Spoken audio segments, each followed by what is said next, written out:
It's called the LA Speed Story. And it was just a story about one day it was really cool being SR-71 pilot. Walter and I were doing a training mission around the United States where you just were building up hours and time. And we take off out of Beale, hit a tanker in Idaho, rip on up to Montana, zip across Denver, hang a right turn in Albuquerque, out over Los Angeles, up to Seattle, back into Sacramento, 2 hours, 21 minutes. And you just do that and you do it backwards, and you hit a tanker or two. It was just to gain crew coordination, build your hours. We're on our last training mission.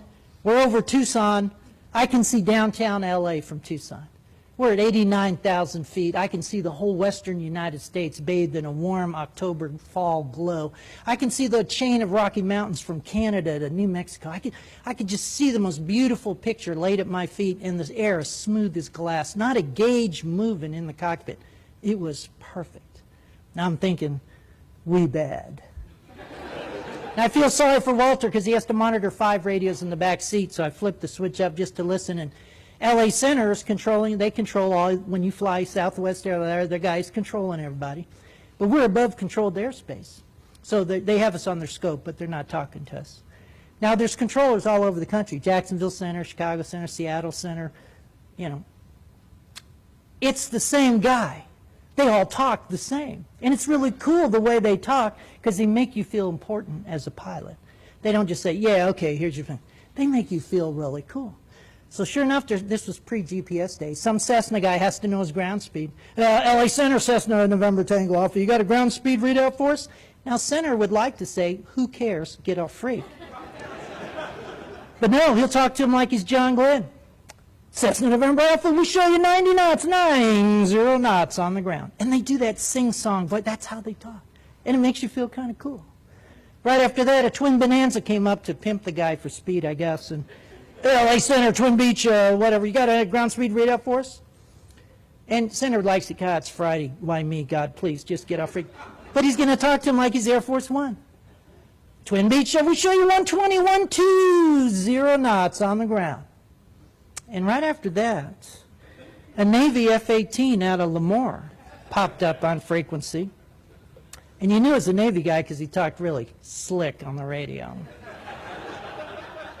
Center, Dusty 5-2 speed check. And I'm thinking, wait a minute. Dusty 5-2 has a ground speed indicator in that $1 million F-18 cockpit. It's right there in the heads-up display. Why is he calling Center to broadcast his speed? I get it. We are just the meanest, baddest, fastest military jet in the valley today. We're taking our little Hornet jet over Mount Whitney and ripping across Death Valley. We want everyone from Fresno to the coast to know what real speed is. And you can almost hear a little glee in the controller's voice, like, we have put an end to this. Dusty 5-2, we show you 620, 620 knots across the ground. And it was that across the ground. See that little knife, like, I hope nobody else has the nerve to get on frequency now. And there wasn't an airliner from Seattle to San Diego that wanted to be next on freak. It's sort of an etiquette thing amongst flyers. And a 12-year-old was reaching for the mic button. And I thought, oh, no, wait, Walter's in charge of the radios. I flew single seat all those years, but I'm in the family model now, and I wanted, no, it's the Navy that must die, and it must die now. And I thought, no, but if I do, I'll upset Walter, and I want us to be a good crew. And at that moment, I heard a click of the mic button in the back seat. Ladies and gentlemen, Walter and I became a crew at that moment.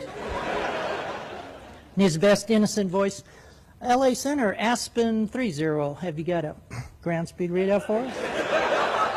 You could almost hear a collective gasp on freak, like, oh, the poor fools didn't hear the previous transmissions. Oh, they got crushed like a grape. It's just a pilot thing. But Center had to give you that same voice.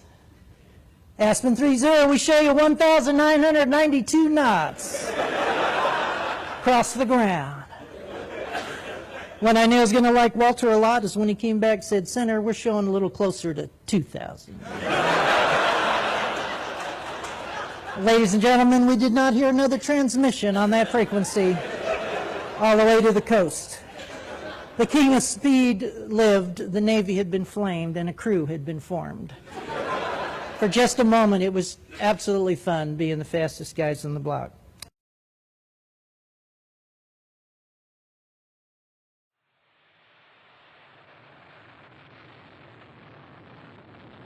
could feel the gooey parts of your body, for lack of a better term, that this bag of water that we're made out of vibrating, and your ribs moving around from the roar of this jet engine. And you see this flame about 20 feet long coming out of the aircraft. It is one of the most incredible sights that you can just imagine. It's just an absolute definition of power.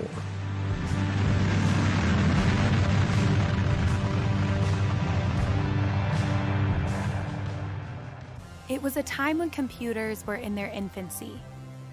Few of them existed, they were incredibly expensive, enormous, and had less processing power than an iPhone. This was before virtual prototyping and all of the advanced tools engineers have at their disposal today. Using little more than slide rules, pencils, bar napkins, and anything they could find to commit their ideas to paper, a group of engineers designed one of the most advanced aircraft in aviation history. An aircraft that still holds the world record as the fastest manned aircraft. The year was 1958, and the aircraft they designed was the SR-71.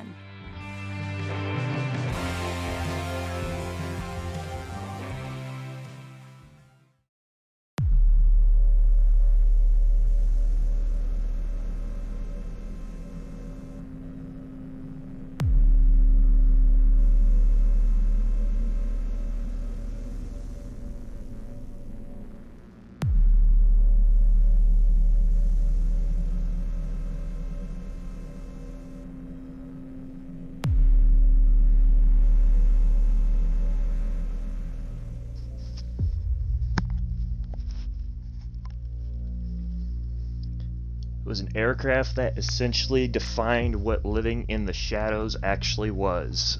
And for the last 50 years, it's been one of the most shrouded in mystery aircraft to ever actually grace the inventory of the United States Air Force.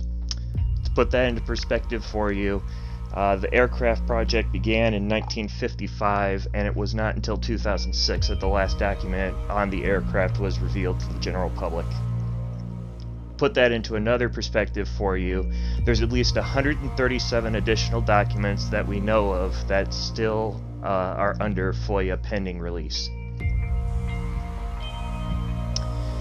In addition to that, during the time of the Cold War, the United States Air Force actually tracked Russian spy satellites in order to actually map their overlay to make sure that they moved the aircraft out from the tarmac and moved it into underground locations just to make sure that the Soviets could not actually lay eyes on it. And as the PAO from Skunk Works that was involved in the opening said, that aircraft was indeed the SR-71 Blackbird, but it was also known by its predecessor's name, which was the A-12 Oxcart. And tonight, that is exactly what we're going to talk about. Those of you who do not know who I am, my name, of course, is The History Kid. Welcome to another monthly presentation that we have for historical topics on the channel. We do these once a month. They take a lot of production time. That's why we only do them once a month. But this month, this is what we're kind of touching on is one of the lesser, or one of the most iconic aircraft in the world that doesn't really have all that much out there on it. The other individual who you heard talking when you probably joined on was Major Brian Schull. We'll be hearing more from Major Brian Schull a little bit later towards the end of the presentation. Schull is known as kind of the most outspoken proponent of the SR-71 Blackbird. He is still active, and he is very talkative about his time as being a pilot of the Blackbird. But we're going to kind of have to break this down because there's a little bit more to the Blackbird program than just a matter of evaluating, one single plane. You have to look at the beginning, the ramping up, the actual events, and the events that followed. So what we have here is we have a quick abridged timeline of aerial reconnaissance. So you have 1914 to 1930, the dawn of mechanized aerial reconnaissance. Aerial reconnaissance, by the time we have mechanized, is not new. There's plenty of, there's actually air forces by this time already that are using doves. They're using balloons. In fact, the French, they're the first to have an air force, and they're using balloons with cameras on them. So it's not a new concept, but by 1912, we see the Royal Air Force begin trials with hard point mounted cameras, and that's actually an example of one on a Royal Air Force aircraft up there in the very top right.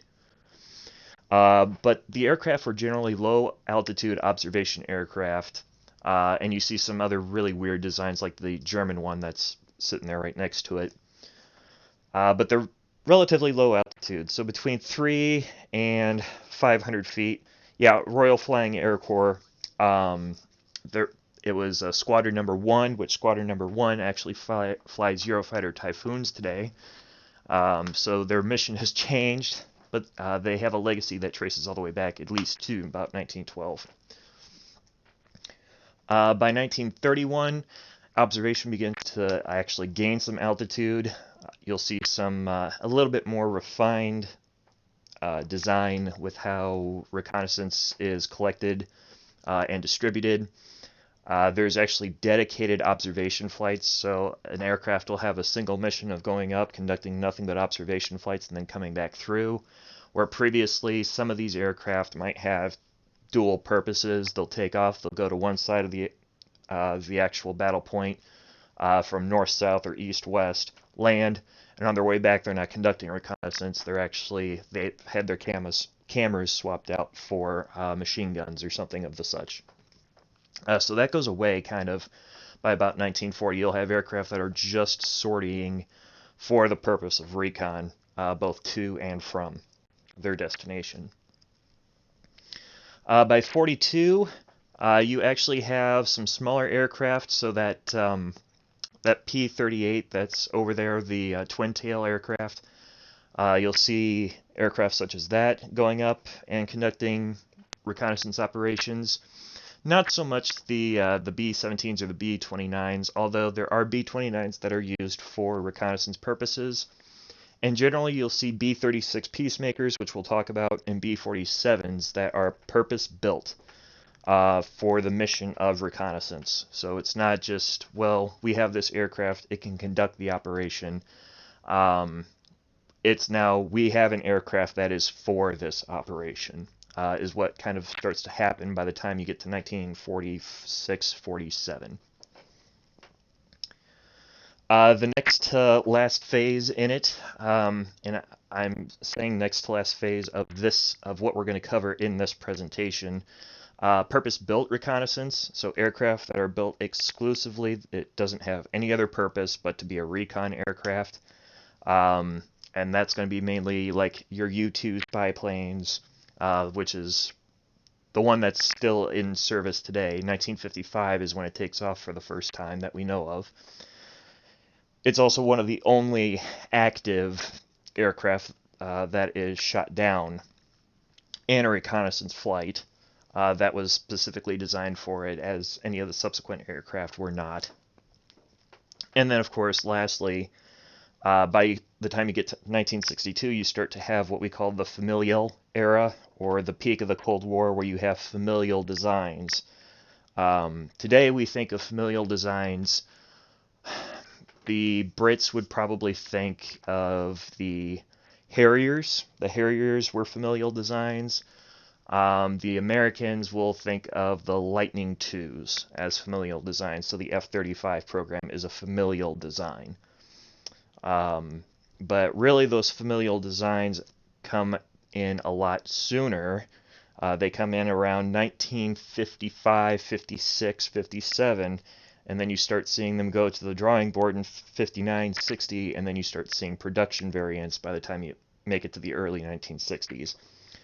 So when you're talking about the peak of Cold War military technology in aviation, you're talking about this familial era, this 1962 to about 1974-75, right in there. And that's also where we find a lot of the meat of reconnaissance revolution.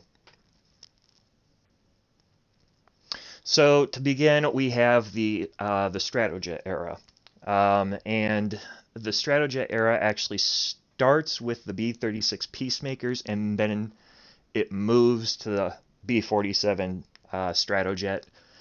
The main reason I don't really count so much the B-36s is because the B-36 is one of the most controversial aircraft up until probably the F-35 that we have today. The B-36 there was so much that was involved with how controversial that aircraft was, that it lost all viability well before its retirement in 1955. But it actually did have a set of lots that were converted from a bomber role to a reconnaissance role. Now, when they built the original B-36s, and that's actually a comparison, we've seen the size of the B-29s, which that's on the far left there. That's a B-36 on the right in that picture.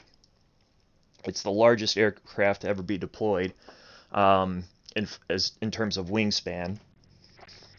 Now, the problem is that it wasn't purpose-built. The RB-36 variants were actually peripheral design considerations.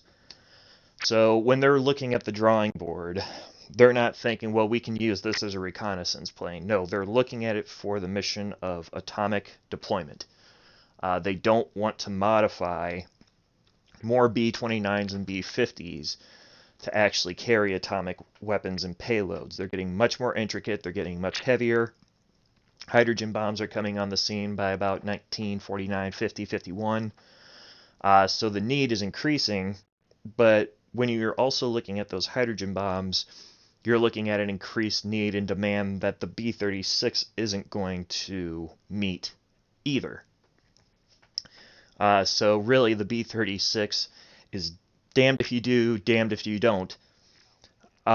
So by the time you get to 1950, pretty much the B-36 is not viable anymore, which is perfectly fine because we have this smaller, faster Stratojet in the B-47.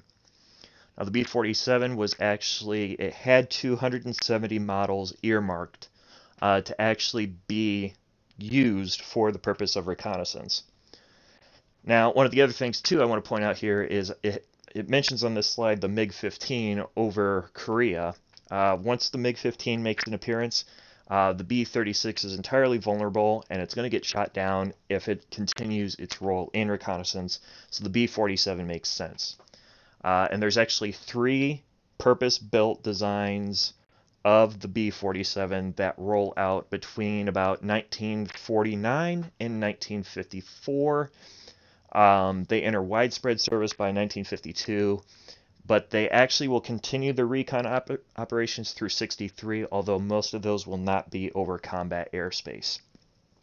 And one of the interesting things, too, is when you see these dates of 1963 for the RB-47, something to keep in mind there is that the Air Force, when they produced the document that said the RB-47s were continuing operations through 63, the documents that were classified on the Oxcart program and the Archangel program were not declassified. What we know now is that most of the operations that they were saying the RB-47s were actually conducting were not being conducted by RB-47s at all. They were actually being conducted by A-12s, which we'll get to later.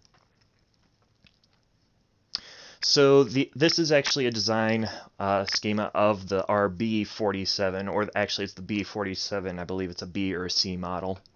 It had a crew of 3, about 107 feet and 1 inch long, 116 feet wide. That's wingtip to wingtip, and stood about 28 feet high. It really wasn't a tall aircraft by standards of how one normally thinks of a bomber-sized aircraft. It was actually relatively small. Weighed about 80,000 pounds empty. When it was fully loaded, it was about 230,000 pounds, and it could almost make it to the sound barrier. So about 600 miles, but it didn't have all that great of range, which made it an issue. The B-36 had a similar issue, but the only advantage that the 47 had is it could refuel in air, and the B-36 couldn't do that. It had a maximum operating ceiling of about 40,000 feet, which isn't that far for a reconnaissance aircraft, but there were plenty of them that were in production. There were over 2,000 of them. First flies in 47, so I mean, this is the genesis for jet bombers in the world, actually. And it gets formally introduced in 51, but by the time we get to 69 through 77, there's widespread B-52s. The B-58 Hustler has come on the scene and is kind of falling off. Rockwell has already pitched their B-1 Lancer bomber by the time that the last B-47 gets rolled off. There's just no reason for this aircraft to exist anymore by the time it does get retired.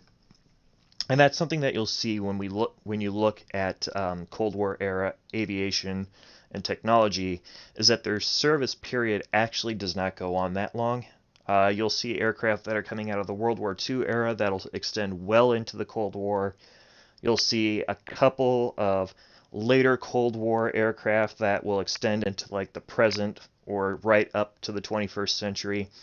But the aircraft that come out from the beginning or the middle of the Cold War era generally die in the Cold War era, and that's just because of how rapidly the technology changes. Now, the aircraft that still exists and is with us today that's the U-2, the Dragon Lady, as it is known. And the Dragon Lady is a very interesting aircraft. It has a lot of interesting quirks about it. It is one of the most... I'm trying to figure out how I want to put this and say it and convey exactly what I mean. It's an aircraft that can fly basically with nothing. It is a glider design, which means that it can basically free fall and be virtually weightless. But Lockheed had begun drafting a concept for this a few years before they were even asked to. They were selected mainly because they had great success with the P-38s, the P-80s. The P-80, by the way, was the first mass-produced jet fighter that entered U.S. Inventories. And a lot of people actually say that they hated the P-80, which is also known as the Shooting Star, or the F-80. So that's why I was very careful about saying it had limited success, because it was very limited. But it had high priority on aircraft that were capable of piercing well, far, and deep into Soviet airspace, and that was the interest. So it needed to fly above the radars, above the surface-to-air missile networks, above the anti-air defense networks, and higher than any of the jets that the Soviet Union could throw at them. And so Lockheed, then and there, with those requirements, which they had those in mind, which they had pulled them from the Defense Department, set the standard for future recon plane requirements in the U.S. So, but the other one of the things, too, about the U-2 is that it was extremely unique. And a unique aircraft is always going to be the center of a lot of different experiments. So, for example, this picture down here on the lower right, this is a picture of a U-2 that is actually on the flight deck of an aircraft carrier. And the concept was that they would actually be able to launch a U-2 off of an aircraft carrier deck. I think there were 3 attempted launches. They all launched off, but they were all like edge-of-your-seat white-knuckle launches. So the end result was that they weren't going to continue doing so, and even if they did successfully launch them off of the flight deck, they wouldn't be able to get them back.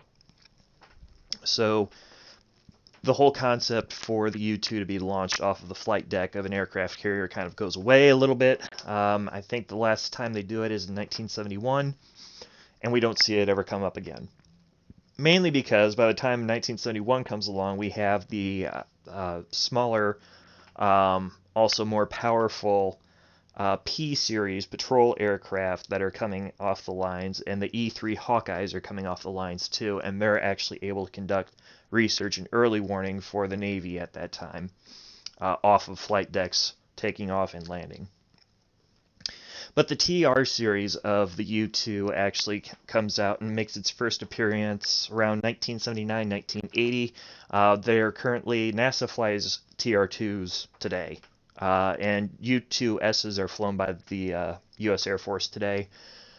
Had a larger quantity of operators as well. So the U.S. Air Force was the only operator of the RB-47s. The U-2 was flown by DARPA, it was flown by the CIA, it was flown by the Air Force, and then, as I said, it also is now, and was previously, flown by NASA.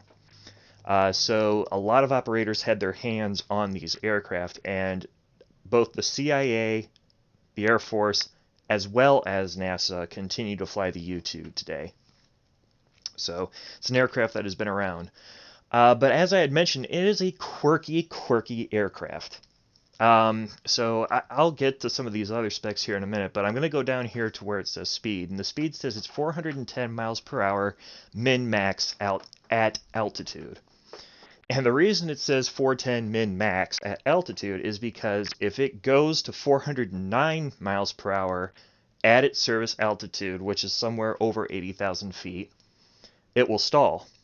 If it exceeds 410 miles per hour, if it goes to 411 miles per hour, parts of the plane will start to rip off. And Lockheed was very clear that this is a unique design of it because of how the wings are actually built, how light the aircraft actually is. So you see it's 16,000 pounds empty, 40,000 pounds average. It is an extremely lightweight aircraft. And because of that, its stall and its threshold performance is extremely narrow and limited. So at lower altitudes, it can fly slower, but when it's operating at its service altitude, it has to maintain constant speed at 410, or it'll sink. And if it exceeds, it'll start to break apart. So that's another thing too, is that when it's coming down out of altitude, it actually has to be the pilots have to be extremely careful, because if they actually come out of altitude too quickly, they're risking the wings getting ripped right off the plane. And that's the other thing too, is that it is based on a glider design. If you look at the lower profile here, the actual drawing at the bottom, those two wheels that are on the wings of the aircraft are not attached to the aircraft at all. In fact, if you see a U-2 that has recently landed, it's always leaning on one of the wings. And the reason it's leaning on one of the wings is because it has nothing to keep itself straight up. The only wheels that exist are on the center fuselage, which is not enough to keep the wheels keep the plane actually straight up. So a lot of times you'll see you'll see chaser cars actually chasing down the runway. Normally they're Ford Mustangs or Dodge Chargers, I'll tell you that right now. And they'll be chasing the aircraft down to make sure that it remains stable. And if it actually does lean over, they're designed to actually get up underneath the wing because the wing does not have any weight to it, in order to keep the aircraft stable. And I'll also point out too is that when the aircraft comes down, its maximum speed when it's coming in for a landing is about 100 miles per hour, and once it actually touches ground, the drag is so significant, it normally drops to about 60 relatively quick. So it has a crew of about 63 feet long, 105 feet wide, that again, wingtip to wingtip, 16 feet high. Again, it's not a very big plane, it's just got a massive wingspan. Has a range of over 6,000 miles and a ceiling of over 80,000 feet. A lot of the reasons that these are very vague specs are because it still exists, it's still flying. There are about 18 variants. Yeah, there were that many variants. And there were around 100 built, but we don't know exactly how many for sure there were. We know one got lost, and we'll get to that here in a minute. It first flew in 1955, was introduced in 57, and its service continues today. So the most unique things come after a little while after Lockheed's been trying to get things ironed out and worked out. The legend, as we were talking about it, or are talking about it on this stream, comes in the form of what is called the Archangel Program, which later becomes Oxcart. And those of us who have done a fair number of research have come to call this the genesis of the Blackbird family. So what we're looking at on screen here, nothing on screen here, unless it's labeled SR-71, is an SR-71. So you have Archangel 1, Archangel 2, and Archangel 11. Those are the three designs up at the top. Those were all designed from 1958 through 1959, with the initial design concept coming in about 55, 56, 57, right in there. The aircraft that comes out of this in 1959 is known as the A-12 Oxcart. And the A-12 literally just stands for Archangel Model Number 12. And Archangel Model Number 12, one of the first serial numbers, that's actually the one that is in the picture in the lower right-hand corner. And they actually are smaller than the SR-71. They also have a little bit of a different design. So when you see something that looks like an SR-71 Blackbird, it isn't necessarily a Blackbird. There's about 4 or 5 different aircraft that use this design, and not a one of them actually has the same specs. And they actually will carry very subtle differences in the paint scheme. They'll carry subtle differences in the surface and the control features. And the A-10 is just one of these examples. One of the most famous examples of these is there's actually a model kit that was released in about 2009, 2010 of what appears to be and is labeled an SR-71 with a drone on its back. The problem is that the color scheme that model actually uses belongs to the A-12 Oxcart. It does not belong to an SR-71, and the model number for that is not the SR-71, it's the M21 with a D-21 drone, and no Blackbirds actually ever carried a D-21 drone.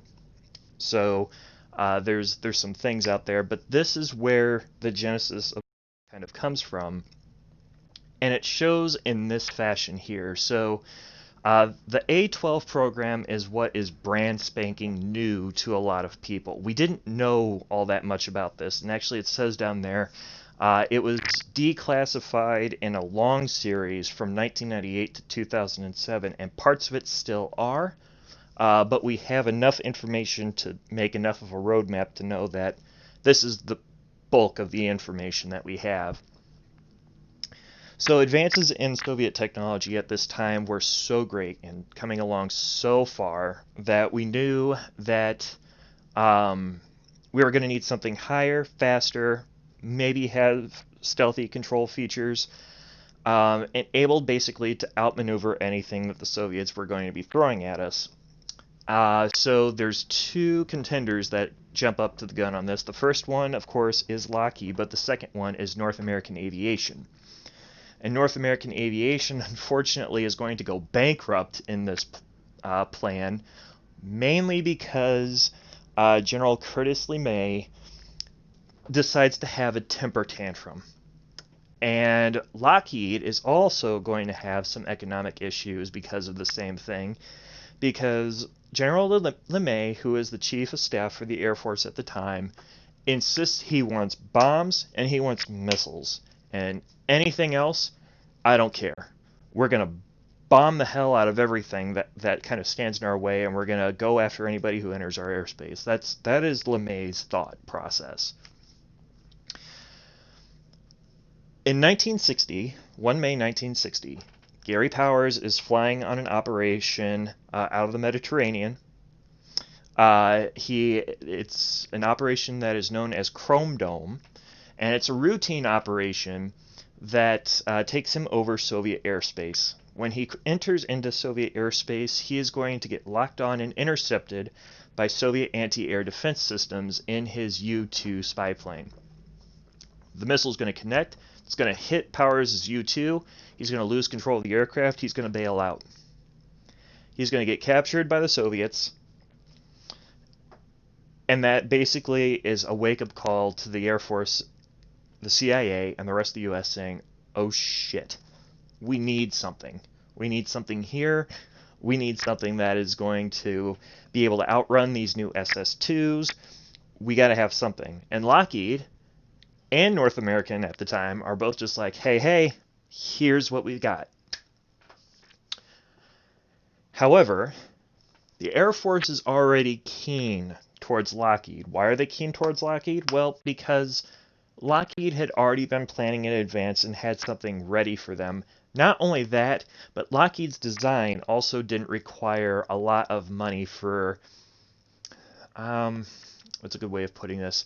New and unique design formats. So the Valkyrie program, which we'll look at here just a little teeny tiny bit, required a lot of supercomputer technology. It required a lot of autopiloting that just required a boatload of money that the Department of Defense was not equipped to deal with, especially with a mounting concern with Vietnam. So as a result, the Air Force looks at Lockheed and pretty much gives them the thumbs up. And by about 1958-59, we have the Archangel 12 program. Now, the A-12 was a smaller aircraft. It was faster, it had a higher ceiling, and it was actually capable of outrunning a lot more than the Blackbird was. Which a lot of people are trying, now to put the pieces together as to, well, then why did we nerf and go to the SR-71 from the A-12? There were a few reasons for that. We'll get to them here in a second, but again, I want to point out that the A-12 was the aircraft that was flying operations over Vietnam.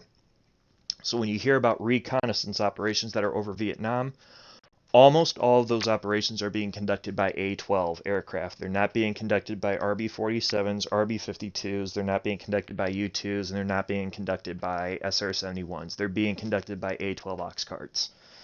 But one of the big things that comes out of this is this aircraft is so cutting edge, bleeding edge, that they want to totally throw a loop to anybody who's looking into it. So they create their own conspiracy with it and create a program about a program that doesn't exist, but now will exist because they want to actually hide the other program. Yeah. Try thinking about that one. That program is called the YF-12. We'll talk about it here for a second. But LeMay wants the YF-12. I know, that's this really weird tangled web kind of thing. LeMay wants the YF-12. Why does he want the YF-12? Because the YF-12 can carry missiles.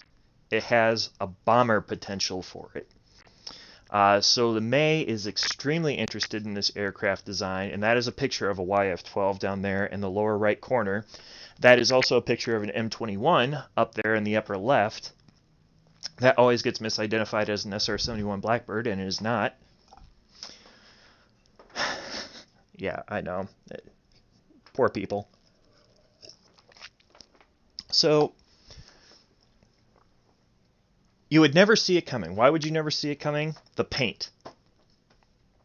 That's literally all that the ox cart and the YF-12 had going for it, is the paint that was used on the surface structures and the surface features of the aircraft. That is actually what made the aircraft stealth.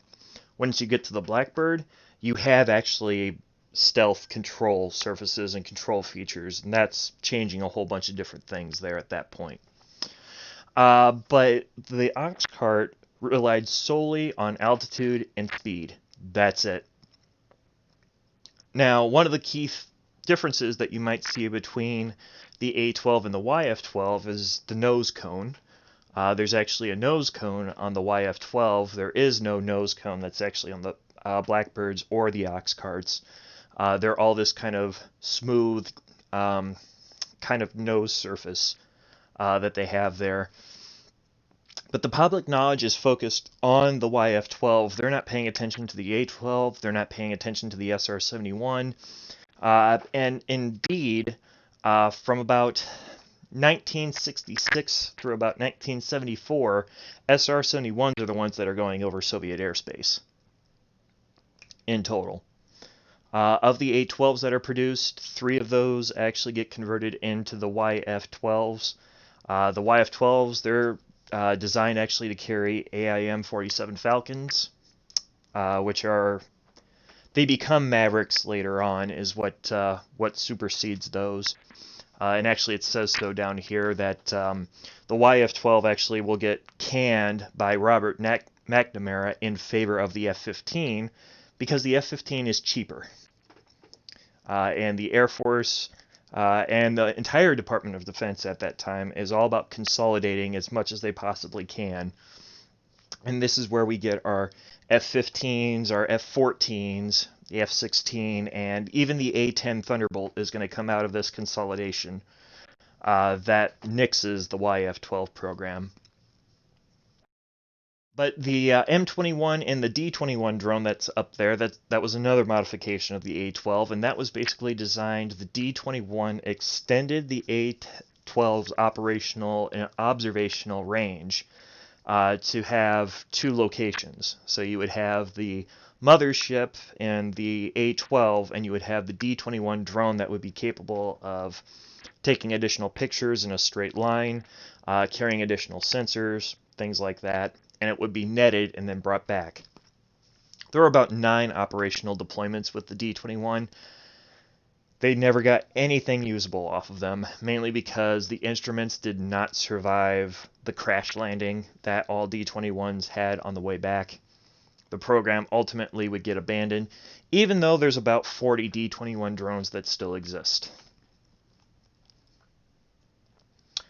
So, Jungle pointed out the SR-71, so this is the SR-71. We haven't seen an SR-71 up to this point. So this is actually the schematic for the SR-71. Has a crew of 2, 107 feet long, 107 feet 5 inches long, 55 feet 7 inches wide. That's back wingtip to back wingtip there. 18 feet 6 inches high, so it actually sits rather close to the ground. But it weighs a whopping 172,000 pounds, actually, when it's fully loaded up. It has a max speed of about 2,500 miles per hour. By comparison, the A-12 had an estimated purported speed of around 3,250, and it had a supposed ceiling of around 92,300 feet. So it had a much higher ceiling and a much faster speed. Range of about 3,200 miles. There were 3 variants. I'll get to those variants here in just a minute. There were about 32 Blackbirds that were produced, juxtaposed to the 12 ox carts. And the first flight of a Blackbird actually occurs in 1964, not in 1958 and not in 1959. Those 2 distinctions go to the A-12 and the A-12 alone. So don't get confused. It was first introduced in 1966, and it had its final retirement flight that was documented in 2006. So, yeah, I even have it here. I'm sorry, I'm not a Curtis LeMay fan, guys. For lack of better tact, LeMay wants bombs and missiles, so emphasis was in turn placed on interceptors, fighters, bombers, and the SR-71 subsequently was basically all the tools that were designed to build them, to maintain them and everything. Lockheed was forced to stop building them because LeMay did not want to spend any more money on this aircraft. A-12s operated over Vietnam, like I said. 71s operated over the Soviet Union. And more emphasis was put on the stealth surface control features on the Blackbird than they were on the paint. So the Blackbird actually did use radar absorbing paint, but it also had reduced radar cross-section, or reduced RCS, juxtaposed to the A-12 counterpart. You could see an A-10 or an A-12 probably coming at you with modern-day technology. You could you'd still see a Blackbird, but it would be a little bit more difficult with today's radar. And actually, just to give you an idea, so this picture on the lower right here, you'll see there's a grounds crew standing there with an actual tool for the Blackbird.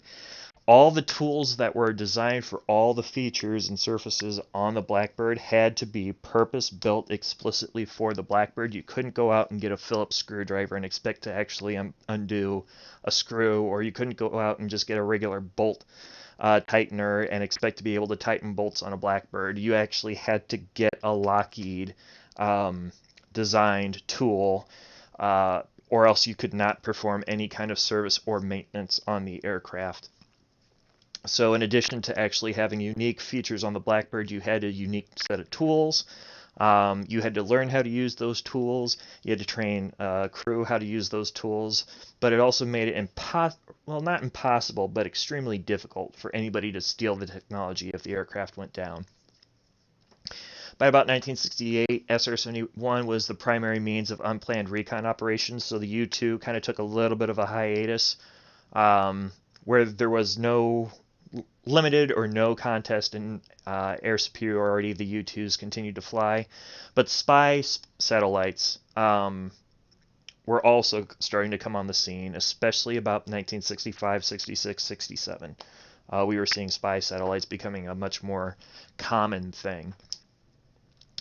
However, enough research had been done and conducted to determine that there was going to need to be another interim aircraft between the SR-71 and when spy satellites or drones would be 100% viable.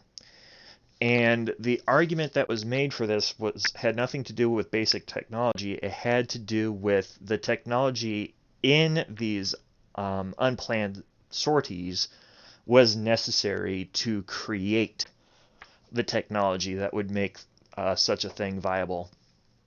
And so by 1993, though, total collapse of the Soviet Union, the Blackbird's mission was completed insofar as it was designed for. They never got around to designing that next step. But it was also around this time that you start to hear these really weird conspiracy theories coming up about like the SR-72 or the Aurora program or things like that. Those start to make their appearance around this time. So it's not really all that surprising that you have people kind of getting all uppity, especially when Lockheed has said there needs to be an interim that takes us from point A to point C, and we're skipping right over point B. So, as I mentioned, it's a family affair, right? So these three on the screen here, these are two variants, actually, of SR-71. So the ones on the outside, those are SR-71As. The one in the middle is the Ugly Duckling, as it is sometimes called. It's also referred to as the bitch trainer. And that is not my words. That is Major Schull's words. So the SR-71, when I was talking about that familial period in Cold War aviation history, what I mean is actually what you see on the screen here. So the SR-71 had several incarnations and variants that were proposed. So there was the A model, which was the production variant. The B was the trainer. The C, there was one C model, and it actually was hybridized with a YF-12. They cannibalized one of the YF-12 models and put components and pieces together to Frankenstein this really weird-looking SR-71. There's a couple of photos of it out there. None of them are really all that great, which is why they're not in this presentation, but those do exist. There was an XB-71 proposed bomber variant. There was also an XF, which was the fighter interceptor variant. The R-71, which would have carried a series of drones. And then this one I didn't know about until earlier this year. And I realized that they were actually telling me the truth.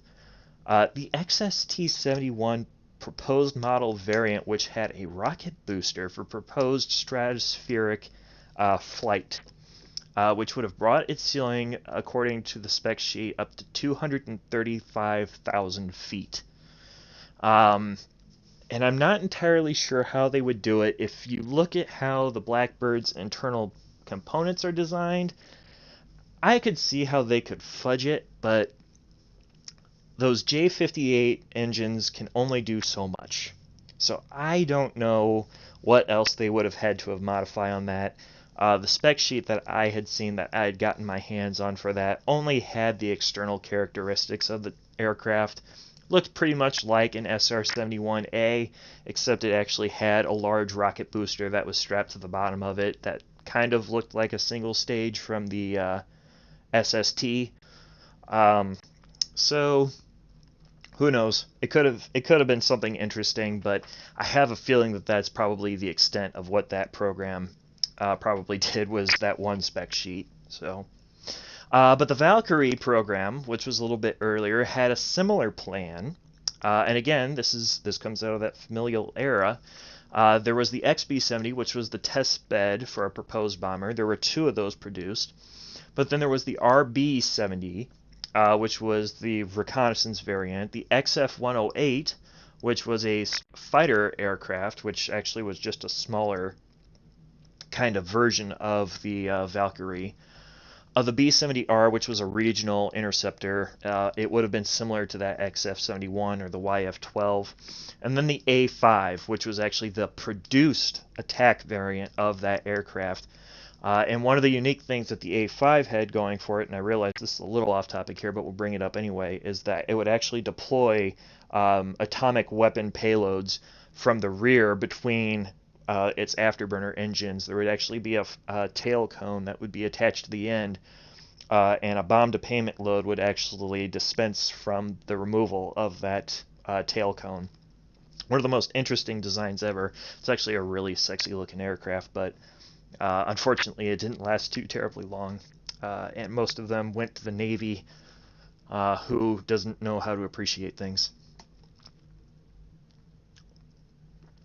So the conclusion of the Blackbird's operational history in the Air Force comes right around 1994, 1995, but it's not the end of the Blackbird's airworthiness and operations as we know of them. So NASA will take the SR-71 Blackbirds, it'll take two of them and keep them airworthy for at least another 4 to 10 years. And it will actually also take several D-21 drones. And the primary thing that it's going to do is it's going to test frame stability. It'll have altitude, ballistic testing. It'll have airspeed tests. And SR-71s were actually modified to carry instrumentation for all those tests. In some cases, they'll actually be chaser aircraft that'll be used to pace other aircraft or keep up with other aircraft as well. They'll also do testing where they will remove the vertical stabilizers on the Blackbirds to see what the impact of a loss of vertical stabilization will do. And then other things that they'll do is they'll actually use the back of the Blackbirds to test parasite craft pylons. So you'll see them sometimes with these really funny looking ones. They're actually, that picture in the lower right corner, that Blackbird does have one of those pylons on the back of it. You can kind of see it a little bit between the two vertical stabilizers at the tail there. But it will actually be used to test smaller aircraft like the X-15, although I don't believe any of the X-15s would have been used subsequent to the testing of these pylons. The X-43s and the X-45s, however, which eventually will get loaded onto B-52s and then fired off of B-52s in testing, they would be used for that. They'd also be used in like the HyperX programs and things like that. The pylons were tested on the backs of SR-71s. And a good example, too, of an aircraft being used either as a chaser or for chase is that picture in the lower right. That is an X-51. It's an F-18, but NASA called it the X-51 Harv, which was actually designed to test a series of stabilization of vertical ailerons and vertical stabilizers on smaller aircraft. So The Blackbird continued to kind of serve in this technological gray space for a number of years after it was formally retired.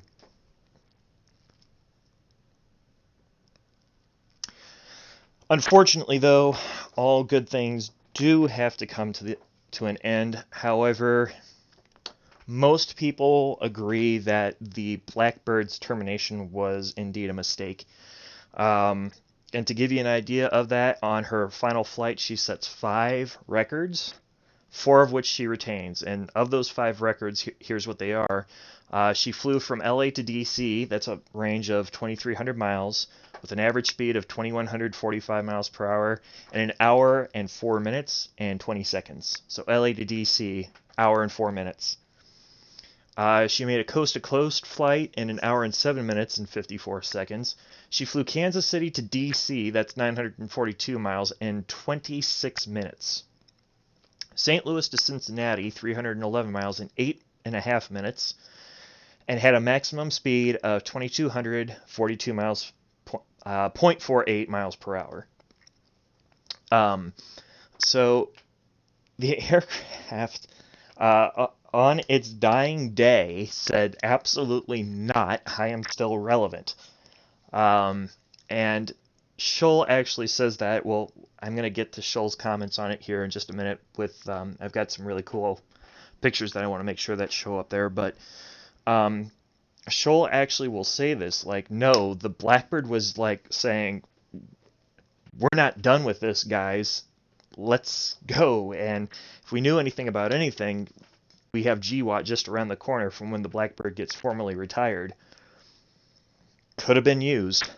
And indeed, we don't have anything that fulfills that role. And we'll get to that here in a second, too. But we're going to go back to, except I'm going to read them. Unfortunately, you're not going to get to hear Brian Schull, or Major Schull, read this off to you. But real quick here, John Glenn said this: Mr. President, the termination of the SR-71 was a grave mistake and could place our nation at a serious disadvantage in the event of a future crisis. Yesterday's historic transcontinental flight was a sad memorial to our short-sighted policy and strategic aerial reconnaissance.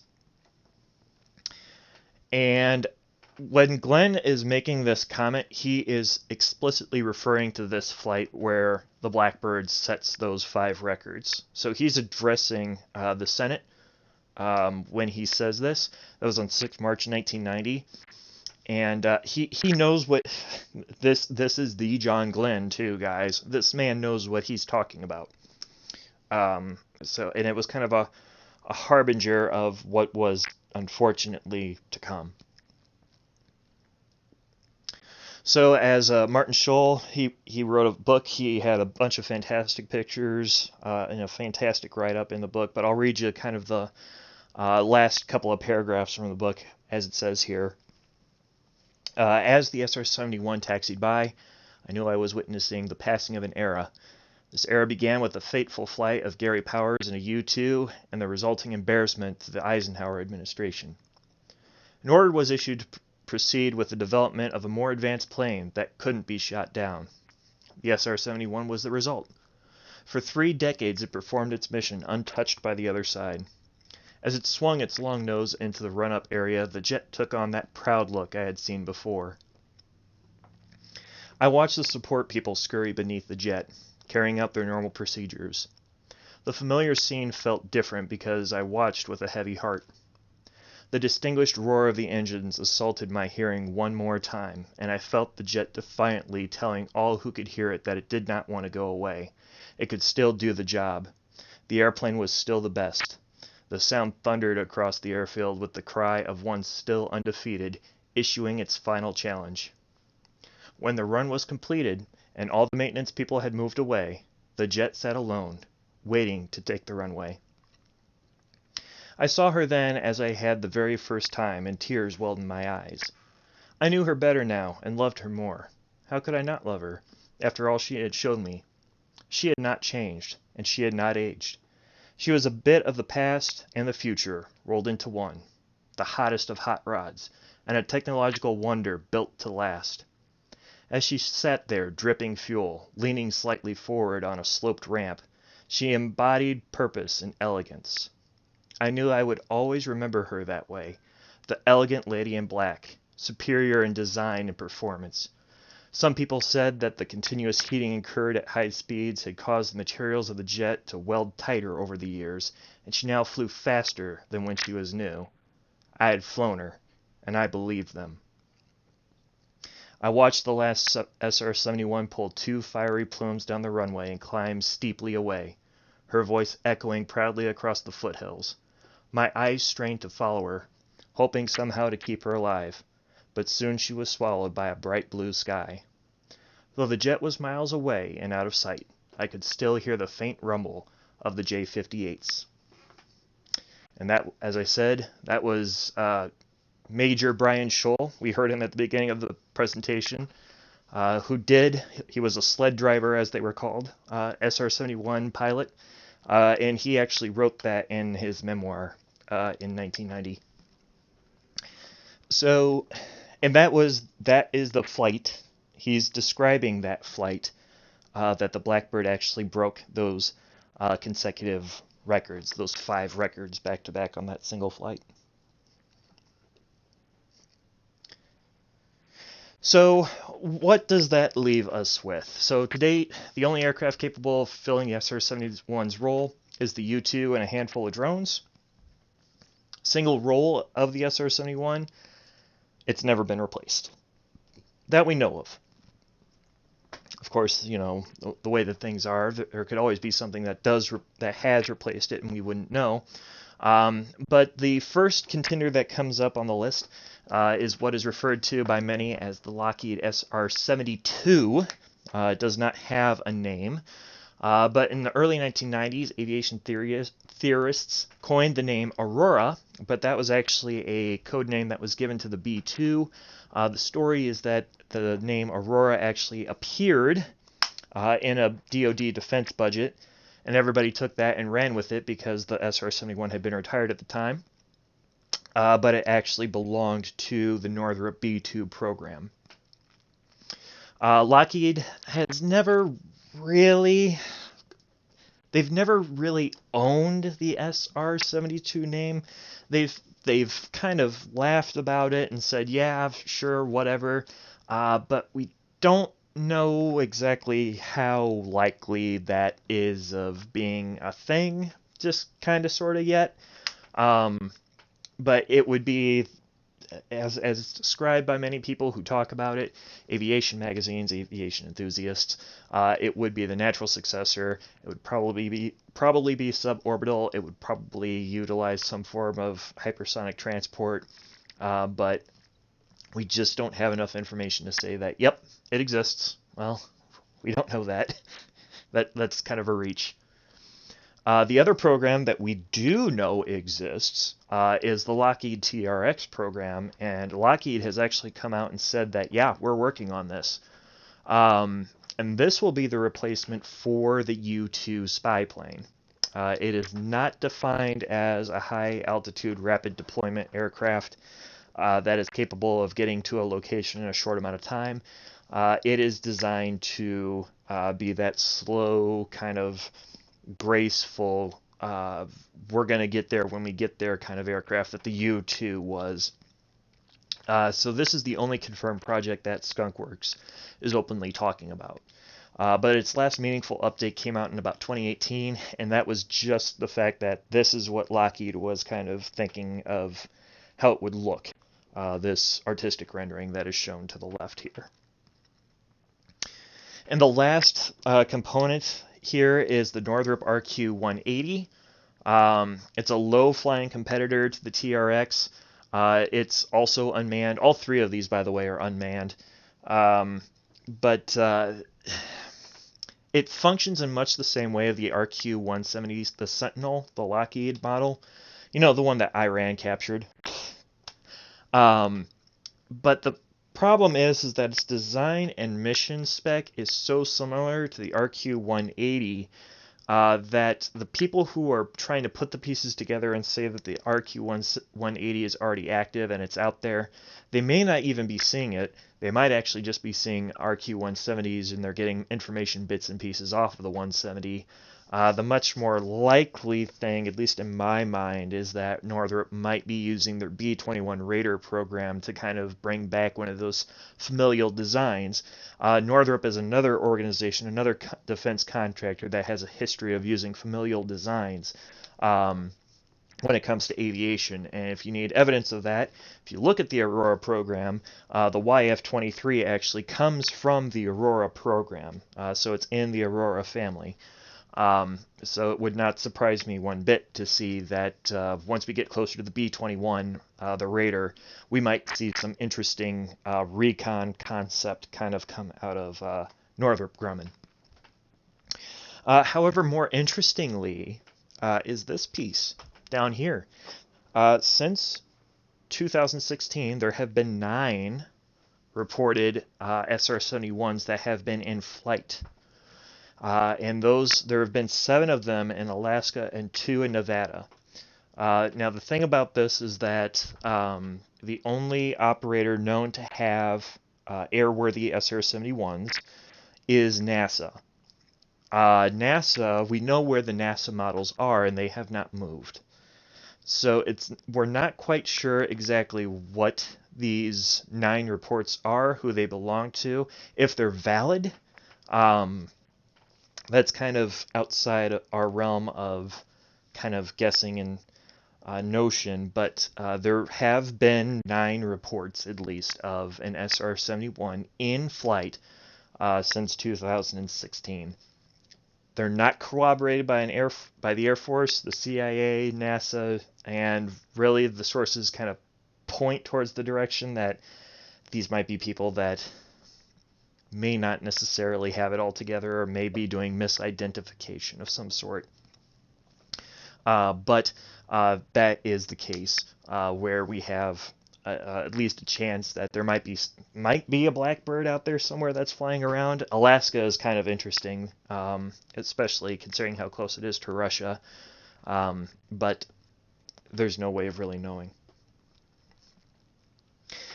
Well, that will do that. That will do it. I can talk. That will do it for tonight's presentation.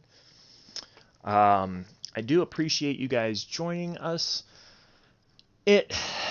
These presentations are always a little bit kind of touchy. They're a little bit sensitive, just because they take a lot of time to throw these together.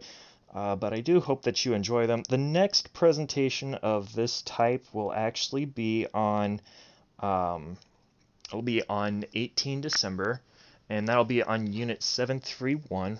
The guest Bonnie Canuck is going to be here, giving us a bit of an educated pitch on the Asian Holocaust. So everybody's frequently examining the kind of Holocaust that we saw in Germany during World War II, but there was also almost an equivalent Holocaust of that, which happened in Asia, that was being conducted by the Japanese. So I have very limited knowledge. I'm actually looking forward to this one just because, it's a first time of having a guest that dabbles in history.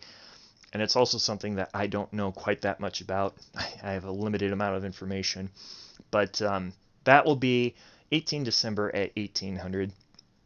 There'll be another stream later on tonight where we're going to be not quite so serious. We'll be doing Jackbox later on this evening. And then tomorrow, of course, we're back to our regular schedule. We'll be doing Genshin Impact once again. With that, I'm going to pause for a minute here and see if there are questions in chat on anything covered in presentation here this evening.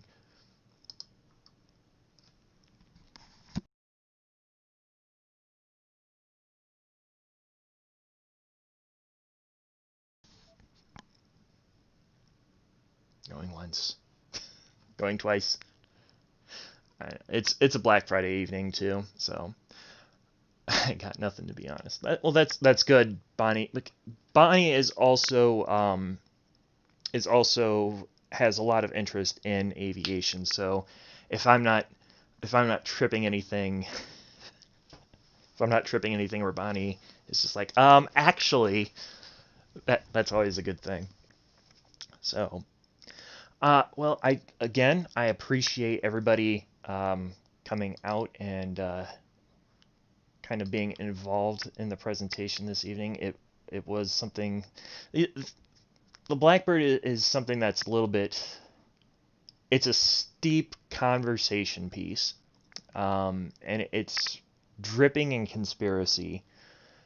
And it's another one of those instances where we often look at things and we don't know if we did the right thing or not. And I'm of the opinion that we did the wrong thing. That we shot ourselves in the foot with the Blackbird with retiring it. It is a viable. We have this thing, and I've been on this kick the last couple of days too, with some of my own personal stuff where we have perfectly viable things that are working. They're cutting edge still. There's no problems with them. They're still at least 2, 3, 4, 5 steps ahead, and we retire them, and we have nothing to replace them with. I'm of the opinion that the Blackbird is one of those pieces that it was a mistake for us to retire them. And I am of the camp that Senator Glenn's commentary in 1990, God rest his soul, I believe that Senator Glenn's words are still true today. They were true 30 years ago. They are true today. So that is very, very unfortunate that we're in this situation. So shopping. Well, for those of you who are out shopping on Black Friday, please continue to be safe. For those of you who won't get a chance to join us until the next history presentation, I hope the next few weeks you are also safe. We'll be doing this, like I said, a little bit earlier just because of the holidays coming up. But this series will continue. The Melodic Havoc website will be undergoing some renovations here starting between now and when we do have the next presentation. So those of you who are keeping up the tabs on the YouTube channel or on the website, please don't freak out. The website's not going away. It'll be back. So just kind of keep that in mind. But we will continue to be coming forward with new content and new programs and things like that. Also, January might be a big month, just saying. So, well, thank you again for everybody who came out. I wish you a safe next couple of weeks or next few hours or however it is that you want to look at it. And we will be back next stream, like I said, tonight at 10 o'clock. Have a good evening, everybody.